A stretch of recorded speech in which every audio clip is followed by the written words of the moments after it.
ನೀವೊಂದು ಭಂಡಾರದ ಥರ, ಕೂಚುಪುಡಿಯಲ್ಲಿ ಒಂದು ಭಂಡಾರದ ಥರ ಇದ್ದೀರಾ.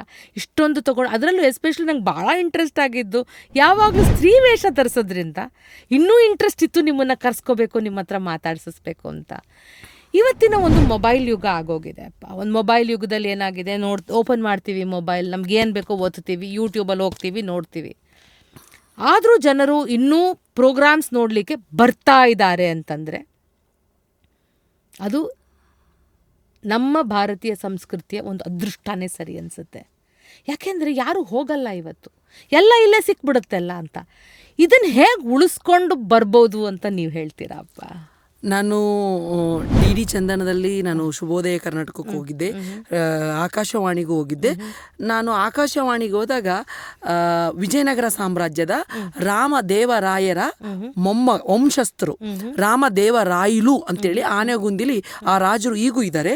ನಾನು 2018-17 ನೆನಪಿಲ್ಲ ಸರಿಯಾಗಿ ಮೇಡಮ್. ಅವರು ರೇಡಿಯೋ ಸ್ಟೇಷನ್ದಲ್ಲಿ ನನ್ನ ಬಗ್ಗೆ ಕೇಳ್ಕೊಂಡ್ಬಿಟ್ಟು DC ಅವರಿಗೆ ಸ್ವತಃ ಅವರೇ ಮೀಟಿಂಗಲ್ಲಿ ಹೇಳಿ ಬಲ್ಕುಂದಿ ಬಸವರಾಜ್ ಅಂತಾರೆ, ಇಲ್ಲಾಂದ್ರೆ ಬಸವರಾಜ್ ಕೂಚುಪುಡಿ, ಇಲ್ಲಾಂದ್ರೆ ಬಸವರಾಜ್ ಬಲ್ಕುಂದಿ, ಇನ್ಸ್ಟಾಗ್ರಾಮ್ ID ನಂದು ಬಸವರಾಜ್ ಬಲ್ಕುಂದಿ ಅಂತಾರೆ, ಅವ್ರನ್ನ ಕರೆಸಲೇಬೇಕು ಅಂತೇಳಿ ಹೇಳಿ ಎಷ್ಟೋ ಜನ ಯೂಟ್ಯೂಬ್ ನೋಡಿಗುನ ದೊಡ್ಡ ದೊಡ್ಡ ಕಾರ್ಯಕ್ರಮಗಳಿಗೆ ಇಂಥ ಇವಾಗ ಇನ್ಸ್ಟಾಗ್ರಾಮ್, ಇವಾಗ ನೀವು ಥ್ಯಾಂಕ್ಸ್ ಹೇಳೋಣ ನಾಗು ಮೇಡಮ್, ಇಂಥವ್ರ ಕಾರ್ಯಕ್ರಮಗಳಿಂದಾಗ ನೋಡಿ ಇವ್ರನ್ನ ಕರೀಲೇಬೇಕು, ಇಷ್ಟು ಬ್ಯೂಟಿಫುಲ್ ಆಗಿದ್ದಾರೆ, ಚಂದಗುಣ ಇದೆ ಇವರು ಡ್ಯಾನ್ಸ್ ಅಂತೇಳಿ ಅನೇಕ ಸೋಷಿಯಲ್ ಮೀಡಿಯಾ ಕಾರ್ಯಕ್ರಮಗಳು ಮಾಡಿದಾಗ ಒಂದಕ್ಕೊಂದು ಲಿಂಕು ಬೇರೆಯವರಿಂದ ಕೇಳ್ಕೊಂಡ್ಬಿಟ್ಟು ಇವ್ರು ಚಂದ ಮಾಡ್ತಾರಂತೆ, ಇವ್ರ ಕಾರ್ಯಕ್ರಮ ಇಡೋಣ ಅಂತೇಳಿ ಕರೆಸ್ತಾ ಇದ್ದಾರೆ. ಸೊ ದೇರ್ಫೋರ್ ನೀವು ಹೇಳೋದೇನಂತಂದರೆ, ಚಂದ ಮಾಡಿದಾಗ ಅಟ್ರಾಕ್ಷನ್ ಆದಾಗ ಎಂಥ ಯೂಟ್ಯೂಬಲ್ಲಿ ಇದ್ದರೂ ಸಹ ನಿಮ್ಮನ್ನು ಒಂದು ಲೈವ್ ಪ್ರೋಗ್ರಾಮ್ ಮಾಡಲಿಕ್ಕೆ ಕರೆಸ್ತಾರೆ. ಯಾಕಂದರೆ ಲೈವಲ್ಲಿ ಆಗೋ ಭಾವನೆನೇ ಬೇರೆ, ಯೂಟ್ಯೂಬಲ್ಲಿ ಆಗೋ ಭಾವನೆನೇ ಬೇರೆ.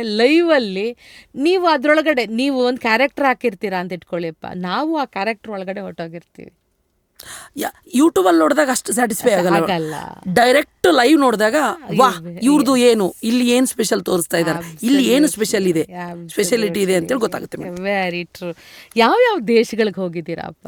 ದುಬೈ, ಕೆನಡಾ, ಮಲೇಷ್ಯಾ, ಓಕೆ, ಈ ತರ ಅನೇಕ ಒಂದು 10 ದೇಶಕ್ಕೆ ಹೋಗಿದ್ದೀರಾ. ಕರ್ನಾಟಕದಲ್ಲಿ 30 ಜಿಲ್ಲೆ, ಇಂಡಿಯಾದಲ್ಲಿ 15 ಸ್ಟೇಟು, 2000ಕ್ಕೂ ಅಧಿಕ ಕಾರ್ಯಕ್ರಮ. ಈಗ ಪ್ರೆಸೆಂಟ್ ಪುರುಷನ ವೇಷದಲ್ಲಿ ಡ್ಯಾನ್ಸ್ ಮಾಡ್ಲಾರಂಗ ಸ್ತ್ರೀ ವೇಷನೇ ಅನ್ಕೊಂಡು ಡ್ಯಾನ್ಸ್ ಮಾಡ್ತಾ ಇರುವ ಏಕೈಕ ವ್ಯಕ್ತಿ ಅಂದರೆ ಬಲ್ಕುಂದಿ ಬಸವರಾಜ್, ಬಳ್ಳಾರಿ ಬಸವರಾಜ್ ಒಬ್ಬರೇ.